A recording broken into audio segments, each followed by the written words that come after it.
At one time, all the people of the world spoke the same language and used the same words. As the people migrated to the east, they found a plain in the land of Babylonia and settled there. They began saying to each other, "Let's make bricks and harden them with fire." In this region, bricks were used instead of stone, and tar was used for mortar. Then they said, "Come, let's build a great city for ourselves with a tower that reaches into the sky. This will make us famous and keep us from being scattered all over the world." But the Lord came down to look at the city and the tower the people were building.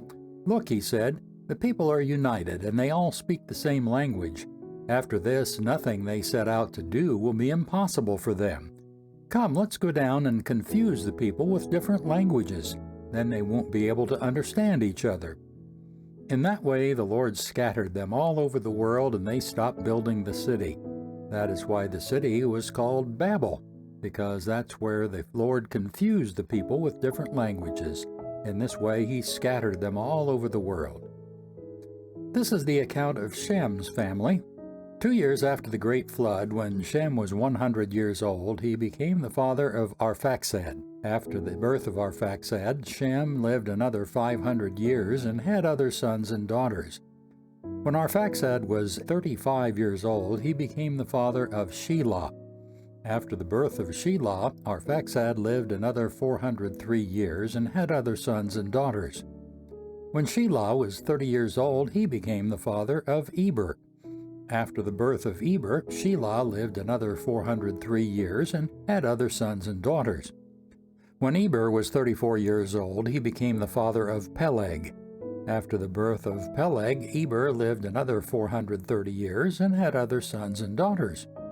When Peleg was 30 years old, he became the father of Reu. After the birth of Reu, Peleg lived another 209 years and had other sons and daughters. When Reu was 32 years old, he became the father of Serug. After the birth of Serug, Reu lived another 207 years and had other sons and daughters. When Serug was 30 years old, he became the father of Nahor. After the birth of Nahor, Serug lived another 200 years and had other sons and daughters. When Nahor was 29 years old, he became the father of Terah. After the birth of Terah, Nahor lived another 112 years and had other sons and daughters. After Terah was 70 years old, he became the father of Abram, Nahor, and Haran. This is the account of Terah's family. Terah was the father of Abram, Nahor, and Haran was the father of Lot. But Haran died in Ur of the Chaldeans, the land of his birth, while his father Terah was still living. Meanwhile, Abram and Nahor both married. The name of Abram's wife was Sarai, and the name of Nahor's wife was Milcah.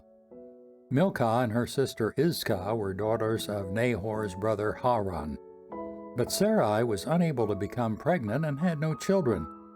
One day Terah took his son Abram, his daughter-in-law Sarai, his son Abram's wife, and his grandson Lot, the son of his son Haran's child, and moved away from Ur of the Chaldeans.